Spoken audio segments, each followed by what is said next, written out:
High risk pregnancy pregnant ladies जो भी है उसका जो डायबिटीज़ है, हाइपरटेंशन है, थायराइड का प्रॉब्लम्स है, प्रीवियस सिजेरियन हिस्ट्री है, एबॉर्शंस है, anything out of abnormal, normal का अलावा जो भी है उसको हाई रिस्क प्रेगनेंसी बोलते हैं। मदर रिलेटेड हाई रिस्क है, मदर का maternal risk factor, medical risk factors हो सकते हैं, वो ऑब्स्टेटिक रिस्क फैक्टर्स हो सकते हैं। ऑब्स्टेटिक रिस्क फैक्टर्स है उसका प्रीवियस प्रेगनेंसी में कुछ प्रॉब्लम था और इस प्रेगनेंसी में कुछ ऑब्स्टेटिक रिलेटेड प्रॉब्लम है, लाइक प्रीटर्म का कुछ हिस्ट्री है, प्रीटर्म डिलीवरीज हो सकते हैं, नहीं तो अल्ट्रासाउंड में कुछ ब्लीडिंग वगैरह हो सकते हैं। प्रेगनेंसी में हाई रिस्क फैक्टर्स है तो उसका इफेक्ट बेबी पे भी रहते हैं।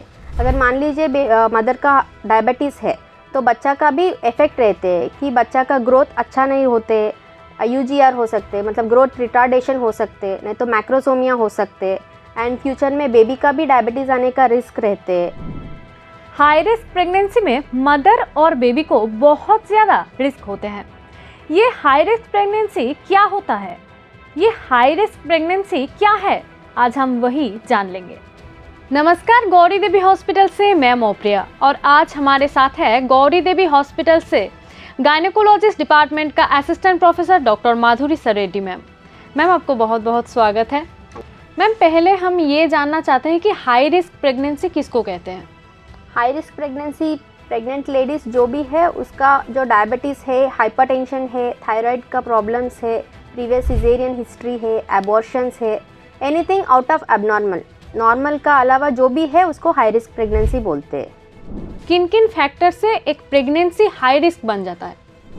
Diabetes, hypertension, caesarean section, abortions in the previous pregnancy, पहला प्रेगनेंसी में कुछ प्रॉब्लम है, लाइक ज़्यादा ब्लीडिंग हुआ है, नहीं तो इंस्ट्रूमेंटल डिलीवरी कुछ हुआ है, ये सब चीज़ high risk pregnancies. Mother related high risk क्या है।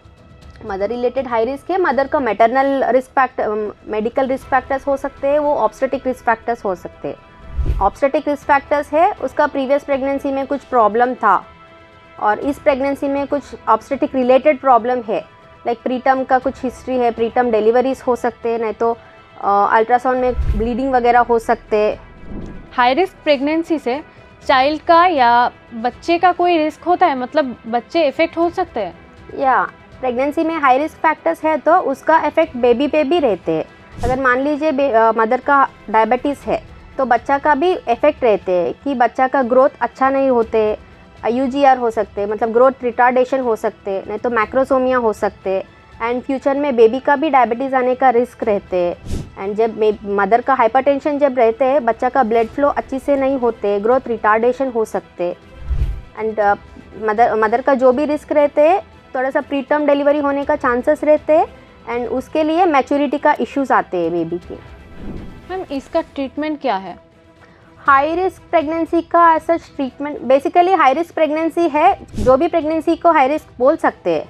ओके, वो प्रिडिक्ट नहीं कर सकते कौन सा प्रेगनेंसी में हाई रिस्क आएगा, कौन सा प्रेगनेंसी में लो रिस्क रहेगा, बट जो प्रेग्नेंट मदर जब एंटीनेटल चेकअप्स करते हैं तब अच्छी से रिस्क फैक्टर्स को डिटेक्ट करना है, वो मेन एम रहना है। हाई रिस्क प्रेगनेंस होने दो, कुछ प्रॉब्लम नहीं है, बस जल्दी डिटेक्ट करना है, उसका रिलेटेड ट्रीटमेंट जल्दी चालू करना है। इसमें न्यूट्रिशन का कोई रोल होता है। न्यूट्रिशन का रोल है, कुछ रिस्क फैक्टर्स में न्यूट्रिशन का रोल भी रहते हैं, लाइक हाइपरटेंशन जब भी होते हैं उसका कैल्शियम डेफिशिएंसी और मैग्नीशियम डेफिशिएंसी रहते हैं, तो इसीलिए हम लोग जब हाइपरटेंशन रहेगा कैल्शियम और मैग्नीशियम सप्लीमेंट्स देते हैं। ओके, एंड मान लीजिए अनीमिया है, anaemia is due to iron deficiency, वो तो न्यूट्रिशनल डेफिशिएंसी की वजह से आते हैं। सो जब भी प्रेग्नेंट लेडी है उसको बैलेंस्ड डाइट सजेस्ट करना है and high nutrient dense diet suggest करना है। मैम हाई रिस्क प्रेगनेंसी में नॉर्मल डिलीवरी हो सकता है या सी सेक्शन करना पड़ता है। नो, ऐसा नहीं है कि सब हाई रिस्क प्रेगनेंसी सिजेरियन के लिए जाएगा।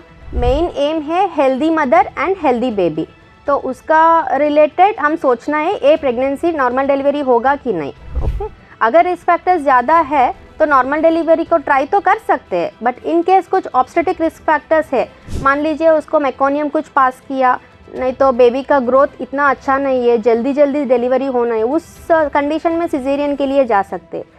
Not all pregnancies are going for caesarean delivery, and ऐसा कुछ कंडीशंस भी रहते हैं उसमें ओनली सिजेरियन अलाउड रहते हैं। एग्जाम्पल की मदर का कुछ हार्ट इश्यूज़ है कुछ कुछ स्पेसिफिक हार्ट डिसीजेस है उसमें ओनली सिजेरियन करते, नॉर्मल डिलीवरी नहीं करते। हाई रिस्क प्रेगनेंसी में हॉस्पिटल एडमिशन इंडिकेशन क्या है? High risk pregnancy, whenever high risk pregnancy detect करते हैं उसको जब डिलीवरी का टाइम आएगा उस टाइम हॉस्पिटल एडमिशन तो सबको करना ही पड़ेगा।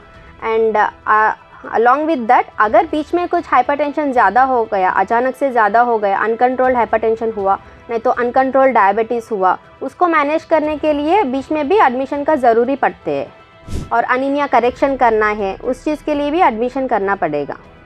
किस बात का स्पेशल ध्यान रखना पड़ता है मदर को? मदर को स्पेशल ध्यान actually regularly antenatal checkups miss नहीं करना है। जब भी एंटीनेटल चेकअप बुलाना पड़ते हैं पेशेंट को, जब वो हॉस्पिटल जाना है, चेकअप कराना है, ठीक है, डिले नहीं करना है और न्यूट्रिशन का ऊपर थोड़ा ध्यान देना है। मैं आपको बहुत बहुत धन्यवाद। Thank you. आप लोगों ने सुना हमारे विशेषज्ञ ने क्या बोला। अगर इस बारे में और भी कुछ जानकारी चाहिए तो कमेंट बॉक्स में कमेंट कीजिए। हमारे वीडियो अच्छा लगे तो लाइक, कमेंट, शेयर ज़रूर करिएगा। हमारे चैनल को सब्सक्राइब कीजिए। तब तक सुस्त रहिए, सचेत रहिए। धन्यवाद।